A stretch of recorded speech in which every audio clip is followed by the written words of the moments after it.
महाराष्ट्र नवनिर्माण सेनेचे अध्यक्ष राज ठाकरे, राष्ट्रवादी काँग्रेसचे नेते आणि आमचे मित्र जयंतराव, व्यासपीठावरील सर्व जे उद्या मुंबईचं रक्षण करणार आहेत ते भावी नगरसेवक आणि तिन्ही पक्षाचे मान्यवर नेते आणि जमलेल्या माझ्या तमाम हिंदू बांधवांनो, भगिनीनो आणि मातांनो,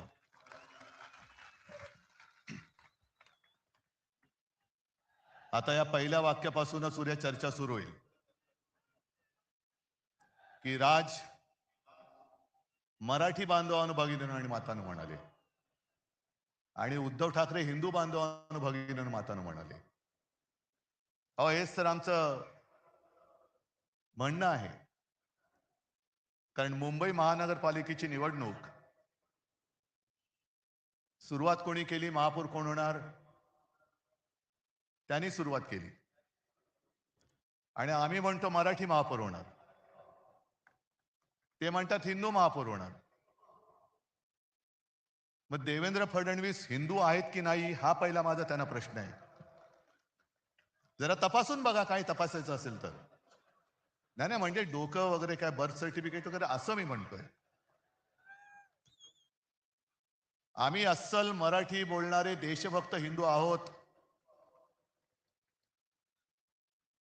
आणि राजने आज अप्रतिम मांडणी केली. राज, तू जे सांगितलं की पोट भरून जेवण तुम्हाला देणार आहे, आता एवढं पोट भरल्यानंतर किंवा पोट तिडकीने त्यांनी सांगितल्यानंतर पोटाला तड लागून उपयोग नाही, डोक्यात तिडीक गेली पाहिजे. आणि ती जर जाणार नसेल तर मग छत्रपती शिवाजी महाराज की जय बोलण्याचा आपल्याला अधिकार नाही, जय भवानी जय शिवाजी बोलण्याचा आपल्याला अधिकार नाही. आणि आजच्या सभेचं हे वैशिष्ट्य आहे. जसं आपल्या सगळ्यांच्या मनात आजपर्यंतचा शिवसेनेचा इतिहास माहिती आहे, तसंच मला ती पहिली सभा मलाही आठवते. मी इथे खालीच माच्या मांडीवरती बसून ती सभा बघितली होती. समोर आजोबा होते, बाळासाहेब होते, श्रीकांतजी होते. काय बोलणं ऐकायला येत होतं, पण कशासाठी नेमकं काय चाललंय, मराठी माणसावरती अन्याय होतं म्हणजे नेमकं काय होतंय हे कळण्याचं वय नव्हतं. आणि आज या सगळ्या गोष्टीची जाणीव होते. काय योगायोग आहे की त्यावेळेला मी इथे समोर बसलो होतो, आज आमच्या खांद्यावरती धुरा आलेली आहे. आज सगळ्यांना कळलं असेल की ठाकरे बंधू एकत्र का आले. आणि जयंतराव, भावकी एक झालेली, आता गावकी पण एक होते.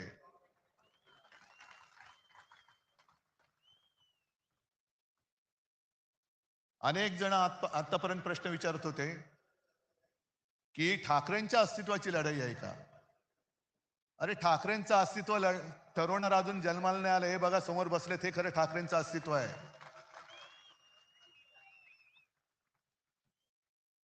ही सगळी लाचार माकडं ही कधी वाघ नाही बनू शकत. आणि आता तुमच्या लक्षात आलं असेल की शिवसेना संपवण्यामागचा यांचा डाव काय होता का. संयुक्त महाराष्ट्राच्या लढ्याच्या वेळेला आचार्य आत्रे होते, एस एम जोशी होते, डांगे होते आणि पहिले जे 5 जण सगळ्यात पुढे होते त्याच्यात आमच्या दोघांचे आजोबा प्रबोधनकार केशव सीताराम ठाकरे होते. ही आमची घराणेशाही म्हणा किंवा घराण्याची परंपरा म्हणा. आणि हे रक्तामध्ये असावं लागतं. मराठीचं प्रेम, मातृभाषेचं प्रेम हे रक्तामध्ये असावं लागतं. आणि आमच्या डोळ्यात देखत जर आमच्याच घराचे, राज्याचे, भाषेचे लचके तोडले जाताना आम्ही प्रबोधनकारांची नातवंड, बाळासाहेबांचा मुलगा, श्रीकांतजींचा मुलगा, हे काय शेपट्या घालून घरी बसू असं या भाजपवाल्यानं वाटलं. आज जे काय राजने मांडलेलं आहे हेच तर आम्ही सांगतोय आणि आमच्या दोघांचे शेवटी अनुभव हा सगळ्यात मोठा गुरु असतो. साहजिकच आहे मराठीसाठी एकत्र आलोत आणि राज जे बोलत तेच सांगतोय. आमच्यामध्ये तसे वाद नव्हते पण ते वाद आम्ही आज गाडून टाकलेले आहेत आणि मराठी माणसासाठी, हिंदूंसाठी आणि महाराष्ट्रासाठी एक ताकद म्हणून उभे राहिलेलो आहोत. निवडणूक महापालिकेची आहे. पण भाजप काय प्रचार करते? दर निवडणूक आल्यानंतर यांचा पूर्वी एक विकृत एक डान्स होता, त्याला रोंबा सोंबा म्हणायचे. अश्लील सगळे चाळी सुरू व्हायचे आणि मग त्याला लोकांनीच हडतूड केल्यावरती तो बंद झाला. तशी प्रत्येक निवडणूक आल्यानंतर हे भाजपडे रोंबा सोंबा खेळायला लागतात. हिंदू मुस्लिम, मराठी अमराठी, महापौर कोण होणार. मला वाटतं आदित्यने सगळी केलेली कामं तुम्हाला सांगितलेली आहेत आणि देवेंद्र फडणवीसांनी जे एक आव्हान दिलं की उद्धव ठाकरेंचं एक तरी भाषण असं दाखवा की जे विकासावरती बोललेत, मी 1000 रुपये देतो. नको, चोराचा पैसा मला नको, चोरलेला पैसा नको. पण देवेंद्र फडणवीस, मी तुम्हाला आव्हान देतोय की तुमचं मोदींपासूनचं तुमचं आणि तुमच्या खालच्या चेला चपाट्यांचं अगदी वर्गाच्या मॉनिटरची निवडणूक असली तरी हिंदू मुस्लिम न करता केलेलं भाषण दाखवा. आम्ही सगळे मिळून तुम्हाला 1,00,000 रुपये देतो. जा. हे भांडवत ठेवायचं नुसतं. त्या संयुक्त महाराष्ट्राच्या लढ्यामध्ये अनेक जणांना तो लढा कसा झाला, कोणी केला माहिती पण नाहीये. आपण 2010 साली इथे पाठी संयुक्त महाराष्ट्राच्या लढ्याचे एक दालन केले. जाऊन मुद्दामून बघा काय अवस्था यांच्या कारभारात त्याची झालेली आहे. मी अभिमानाने सांगेन की ते दालन आपण उभं करू शकलो याचं कारण मुंबई महानगरपालिका आपल्याकडे होती. पण तेव्हा सगळे मोठे नेते होते. जनसंघ त्याच्यामध्ये कुठेही नव्हता. मुळामध्ये लढणारे नाहीच. हे घरं पेटून पोळ्या भाजणार आहेत, आगी लावायच्या, आपलीच माणसं आपल्यावरती सोडायची. रक्तपात झाला तर आपल्यामध्ये होईल, पण ते तिकडे पोळ्या भाजणार. जनसंघ कुठेही नव्हता. पण जनसंघ केव्हा घुसला मध्ये? संयुक्त महाराष्ट्र समिती जी माझ्या आजोबाने आणि सगळ्यांनी मिळून स्थापन केली होती. सगळे पक्ष हे एकत्र आले. मुंबई महाराष्ट्राला मिळालीच पाहिजे. त्याही वेळेला गुजरातचा डोळा हा मुंबईवरती होताच. द्विभाषिक राज्य होतं. आणि तुम्ही हिंदू हिंदू जे म्हणता ना, त्यावेळेला मोरारजी देसाई नावाचा राक्षस जो गुजरातमध्ये जन्माला होता, तोच नरराक्षस मुख्यमंत्री होता. आणि त्यांनी दिसताच क्षणी गोळ्या घाला. गोळ्या ही माणसं मारण्यासाठी दिलेली आहेत, त्याचा योग्य वापर करा हे आदेश देणारा मोरारजी देसाई हा हिंदूच होता. मरणारी मराठी माणसं होती. पण एक गोष्ट तुम्हाला मुद्दामून सांगतो की जनसंघ त्याच्यामध्ये कुठेही, म्हणजे गोळीला तुम्ही, पोळीला आम्ही, पण त्या सगळ्या लढ्यामध्ये अण्णाभाऊ साठे होते. तसाच एक शाहीर अमर शेख हा महाराष्ट्र प्रेमी मुसलमान सुद्धा होता आणि तो ठणकावून सांगायचा, जागा मराठा आम जमाना बदलेगा. आणि त्यांचं पुढचं वाक्य जे आहे, दो कौडी के मोल मराठा बिकने को तैयार नाही. तो शिल्लक राहिलाय का आज मराठी माणूस? दो कौडी के मोल मराठा बिकने को तैयार नाही, हे छाती ठोकपणे दिल्लीश्वरांना ठणकावून सांगणारा अमर शेख. अहो मेवा भाऊ, तुम्ही आम्हाला काय शिकवताय? हे सगळं अदानीकरण चाललेलं आहे. आमची मुंबादेवीच्या नावावरून तिचं नाव आम्ही मुंबई ठेवलं. मला आता भीती वाटते. म्हणजे भीती तर वाटत नाही, कारण तुम्ही एवढं म्हटल्यानंतर त्यांना भीती वाटली पाहिजे की मुंबईचं परत बॉम्बे करण्याचा त्यांच्या मनामध्ये डाव आहे का? आणि तो अण्णामलाई आला, त्याला मला खास धन्यवाद द्यायचे. का धन्यवाद? कारण तो नकळत बोलून गेला. भाजपच्या मनातलं जे काळं आहे तो ते बोलून गेलेला आहे.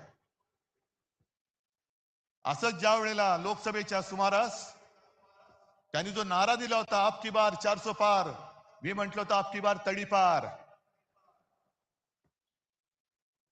आणि त्यांच्याच खासदारांनी बिंग फोडलं होतं की 400 पार का? कारण आम्हाला संविधान बदलायचंय. संविधान का बदलायचंय? तर एका साध्या मराठी माणसाने लिहिलेलं ते संविधान. यानं तर देवाने पाठवले. पण एक साधा माणूस संविधान लिहितो आणि त्या संविधानाच्या आधारावरती देश चालतो, असं काय शक्य आहे? आज ही सगळी परिस्थिती तुम्हाला दाखवल्यानंतर मी जिथे जातोय, ज्या ज्या महापालिका बघतोय, रिपोर्ट घेतोय, सगळीकडे एकच चालत आहे. आपली ही सोन्यासारखी मुंबई, ज्याच्या ठेवी आपण 92,000 कोटीपर्यंत नेल्या होत्या, त्या यांनी 70,000 कोटीपर्यंत तोडलेल्या आहेत. आज आपण हे सगळं प्रदूषण बघतोय. हे नुसतं प्रदूषण नाही, हवेचं प्रदूषण नाही, हे भ्रष्टाचाराचं प्रदूषण आहे.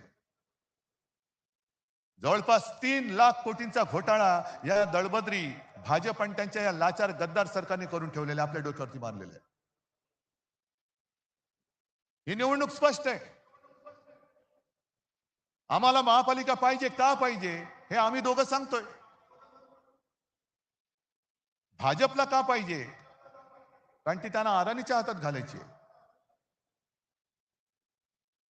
हा एक मुद्दा झाल्यानंतर 25 वर्षामध्ये शिवसेनेने केलेली कामं आणि गेल्या फक्त 4 वर्षामध्ये यांनी धुवून टाकलेली मुंबई, हे फक्त समोर ठेवा. आणि मी ज्यांना मराठीबद्दल प्रेम तर सगळ्यांना आहेच, पण जो असाच एक मतदार आहे त्याला त्यांनी प्रश्न विचारायला पाहिजे की हे खरं आहे की हे खरं आहे. आज संपूर्ण मुंबई 90% खोदून ठेवलेली आहे. म्हणजे एक ते पर्यावरण तज्ञ आहेत, केस भट मला वाटतं त्यांचं नाव.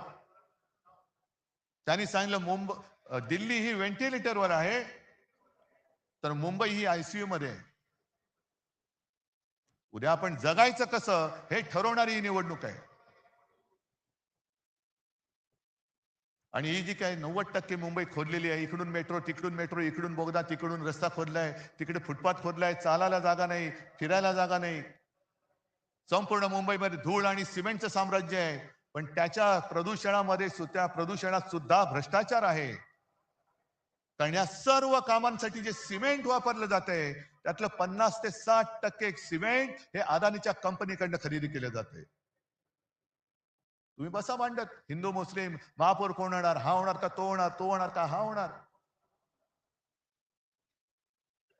मराठी माणसाने केवळ घाम गाळून मुंबई नाही मिळवली, तर रक्त सांडून मिळवलेली मुंबई. आणि आज ते मोठे कोणी नेते राहिलेले नाहीयेत.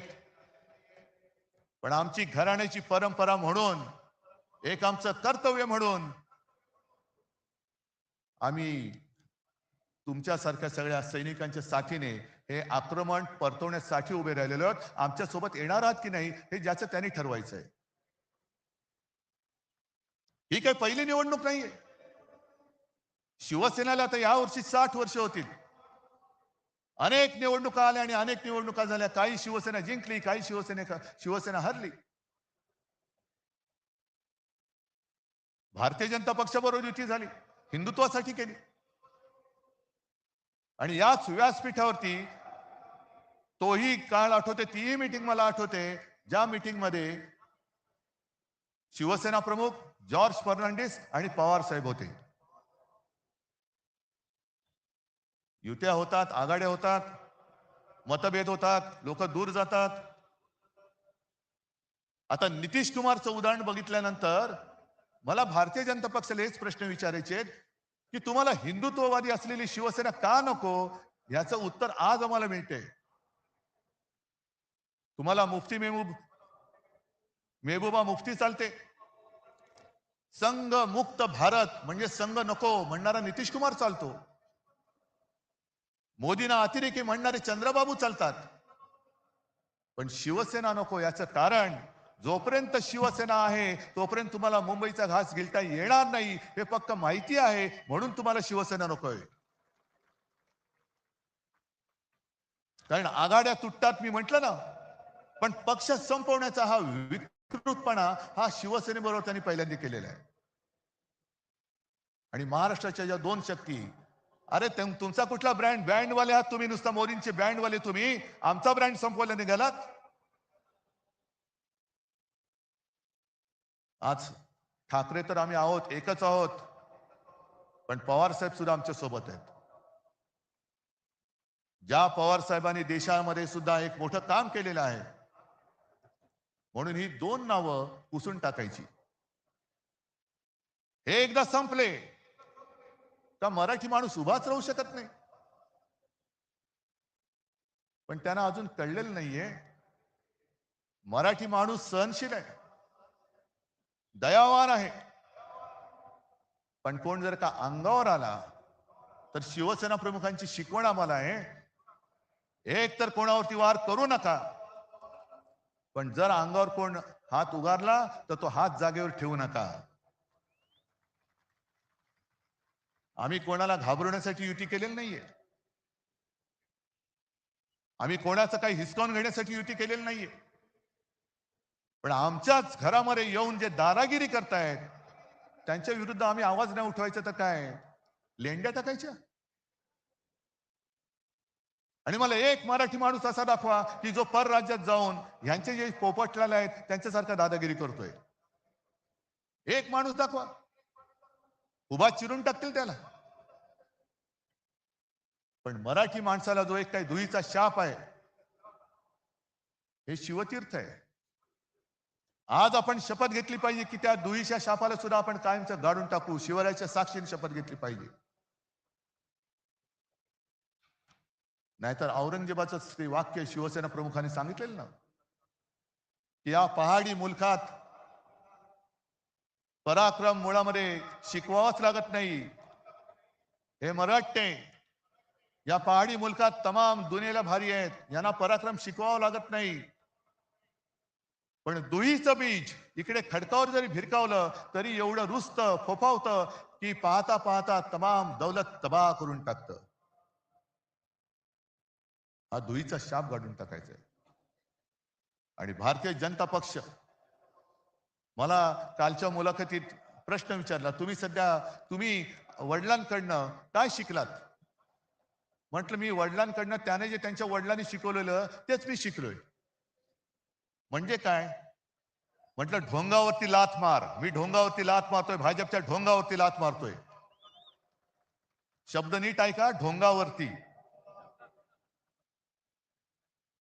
कारण भाजपचं हे ढोंग आहे, भाजपचं हिंदुत्व हे ढोंग आहे, भाजपचं देशप्रेम हे ढोंग आहे.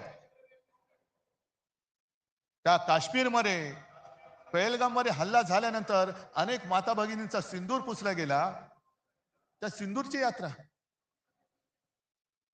बरं हल्ला कोणी केला? पाकिस्तान. मग ऑपरेशन सिंदूर.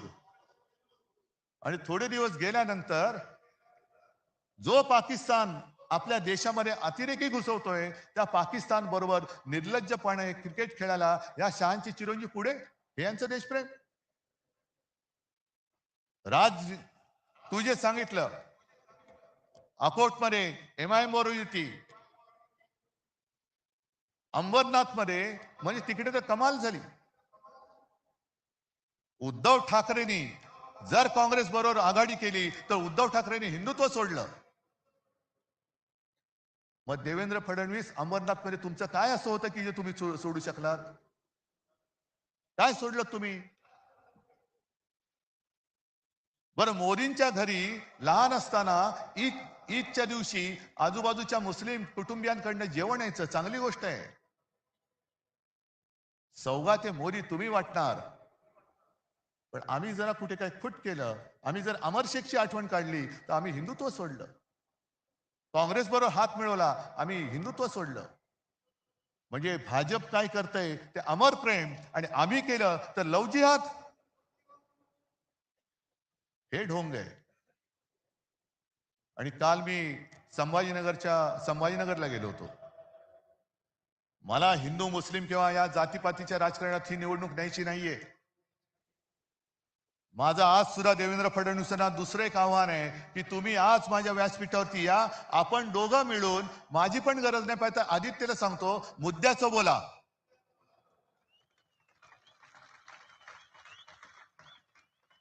हे म्हणे शिवसेनेने मुंबईसाठी काय केलं, मराठी माणसासाठी काय केलं. मी विचारलं कोण विचारते? नाही, सगळे मिंदे फिंदे एसनशी गट बिसनशी गट जे आहेत ना ते. म्हटलं या लोकांना महापालिका दाखवली ती शिवसेनेने दाखवलेली आहे. विधानसभेमध्ये पोचले, मंत्री झाले, या गद्दाराला मंत्री करण्याचं पाप हे मी केलं. हे अभिमानाने नाही, शर्मेने सांगावं लागते मला. पण जर का शिवसेना नसती तर ही ही विचारणारी माणसं आहेत, ही सगळी गद्दार, ही तर काय खान नाही येत नाही, मराठीच आहेत ना. कोणत्या तोंडाने तुम्ही आमच्या अंगावरती येत आहे? शिवसेनेने मुंबईसाठी काय केलं ही पुस्तिका घेऊनच आलेलो आहे आम्ही. शिवसेनेने मुंबईसाठी काय केलं, पुस्तिका छोटी आहे पण कामं मोठी आहेत. ही प्रत्येकाकडे वाटलेली आहे, प्रत्येकाकडे वाटले. अगदी शाळा जाऊन बघा, अभिमान वाटेल. महापालिकेच्या शाळा, मुंबई महापालिकेच्या शाळा कशा आहेत ते बघा. पाणी पुरवठा बघा कसा होतोय.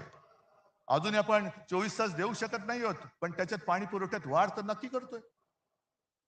आरोग्य सेवा आहे. काल संभाजीनगरची मी तुम्हाला आठवण सांगत होतो. मला आश्चर्य वाटलं लोक तिकडे सहन कशी करतात. कारण वर्षाच्या 365 दिवसापैकी फक्त 44 दिवस संभाजीनगर शहरामध्ये पाणी येतं. बरं, संभाजीनगरचं नामांतर मी केलं, जयंतराव साक्षी आहेत त्याला.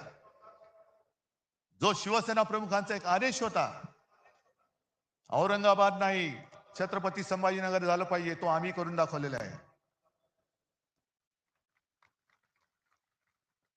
पण नाव संभाजी महाराजांचं दिल्यानंतर त्याच्यामध्ये सुविधा कोण देत आहे?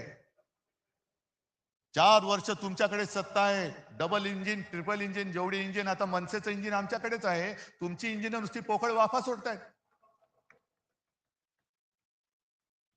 बरं, त्याच्यामध्ये सुद्धा एक गंमत मी बघितली, निवडणूक महापालिकेची, आणि अजित पवारांचा फोटो आहे, नशामुक्त संभाजीनगर करू. म्हटलं पहिली तुमची सत्तेची नशा उतरवा. आणि साताऱ्यामध्ये ड्रग्सच्या फॅक्टरीवरती ज्याच्या धाड पडली, त्याचं जे काय खरं खोटं आहे आमच्या सुषमाताईंनी बाहेर काढलेलं, त्याची चौकशी लावा ना. त्याची नाही लावणार. नको त्या गोष्टींमध्ये चौकशा करणार. आज तुम्हाला सांगतो, भाजपच्या एका वर्षात भाजपला एका वर्षामध्ये साधारणतः 3100 कोटी रुपये निधी मिळाला. 3100 कोटी. तुम्ही म्हणाल तुम्हाला काय याचं पडलंय? पडले सांगतो ना. आज राज्य सरकार त्यांचं आहे, केंद्र सरकार त्यांचं आहे. पण मुंबई महापालिकेला विविध करांच्या माध्यमातून जवळपास 10,900 कोटी, 10,900 कोटी म्हणजे किती झाले? 11,000 कोटींची थकबाकी येणं बाकी आहे. यांच्या तिजोऱ्या भरतायत, माझ्या मुंबईची लुटतायत. तिकडे गणेश नाईक बॉम्ब मारतायत, नवी मुंबईची तिजोरी खाली झाली.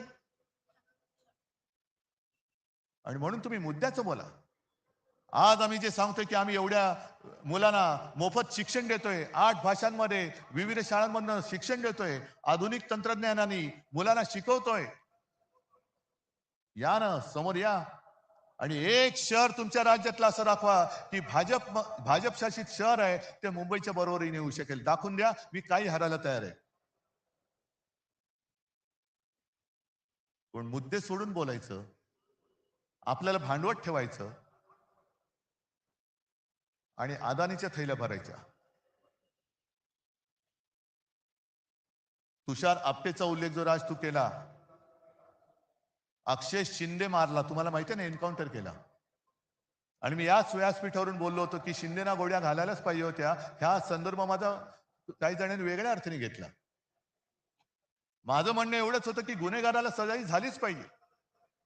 पण ज्या पद्धतीने अक्षय शिंदेचा एन्काउंटर झाला हा संशयास्पद आता तुम्हाला वाटतोय की नाही वाटत?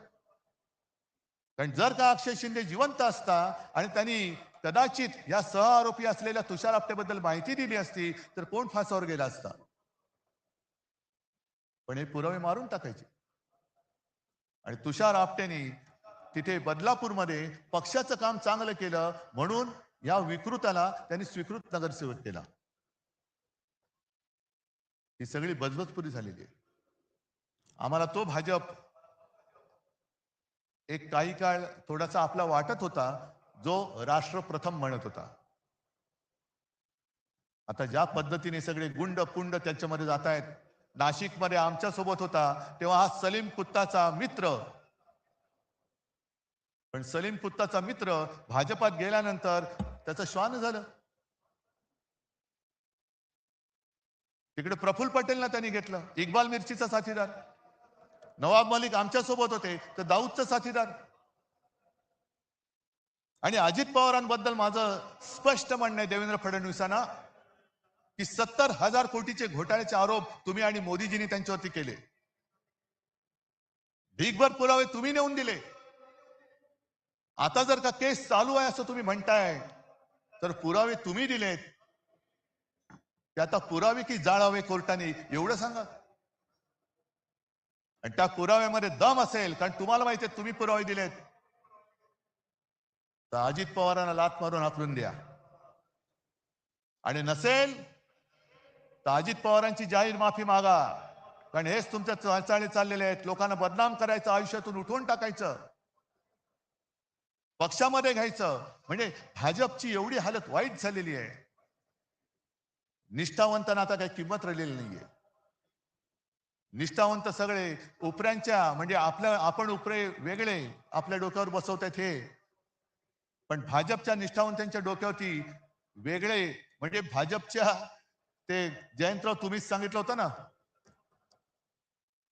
तसं त्यांचं झालं. आता कोणाच्या खांद्यावर कोणाचे ओझे, सगळे माखलेले, घाणीने माखलेले, लडबडलेले ही लोक घ्यायची, निष्ठावंत त्यांची लंगोट धुवायचे, सगळं साफ करायचं आणि डोक्यावरती घेऊन यांना नाचत सुटायचं. एवढंच निष्ठावंतांचं काम राहिले.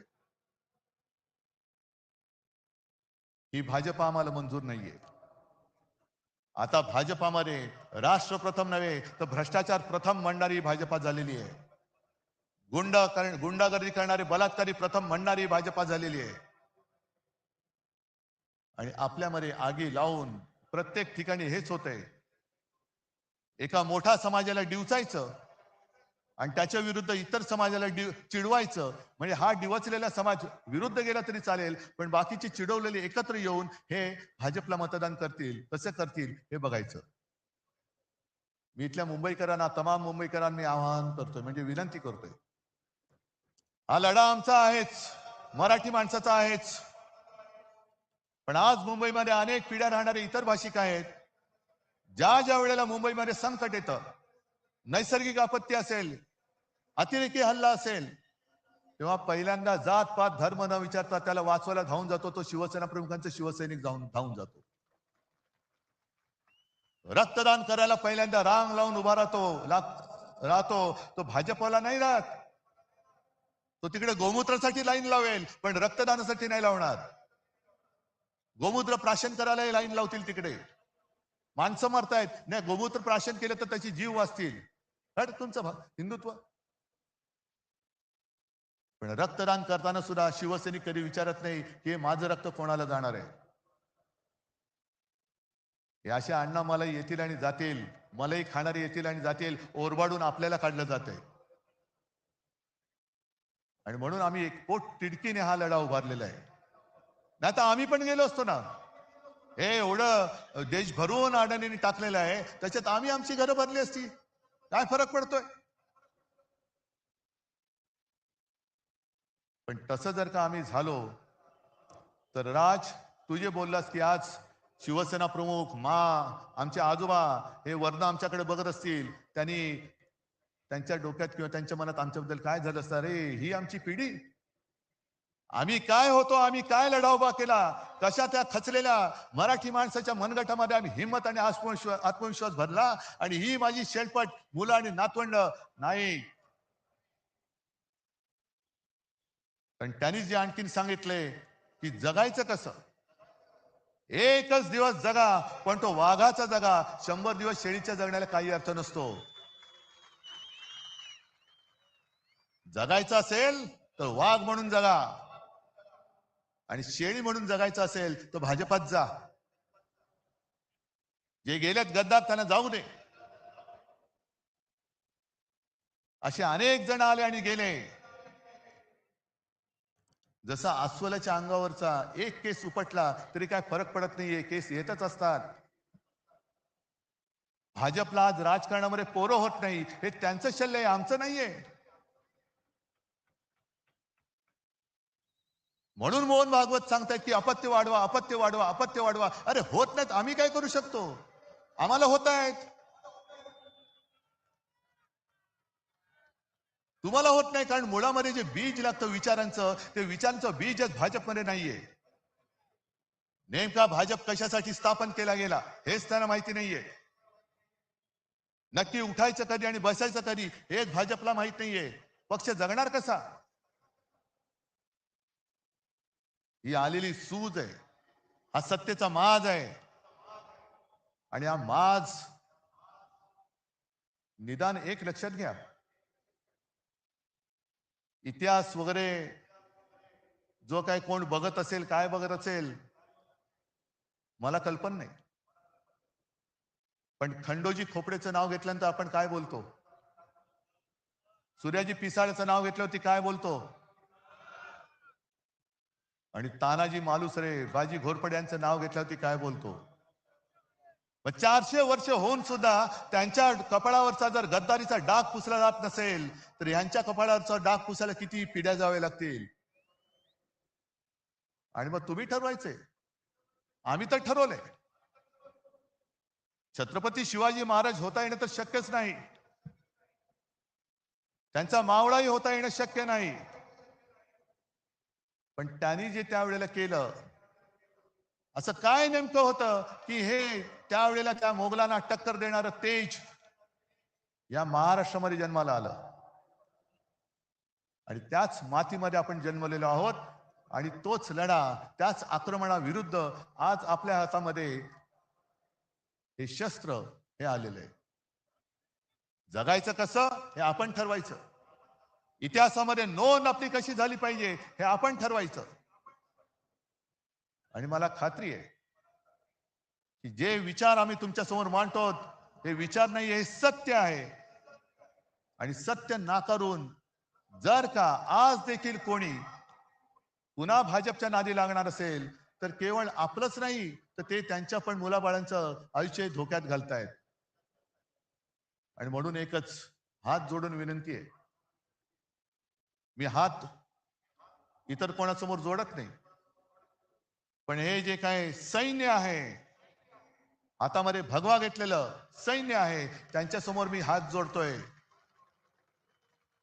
आणि ते हात एवढ्यासाठी जोडतोय की आता वेळ आलेली आहे, हाताची घडी सोडा आणि हातामध्ये मशाल घ्या, इंजिन सोबत आहे, आणि विजयाची तुतारी फुंका.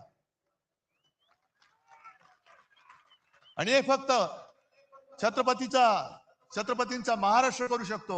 जो सेनापती बागटांनी सांगितलं होतं ना, महाराष्ट्र मेला तरी राष्ट्र मेले. महाराष्ट्र मरू शकत नाही, महाराष्ट्र कोणी मारू शकत नाही.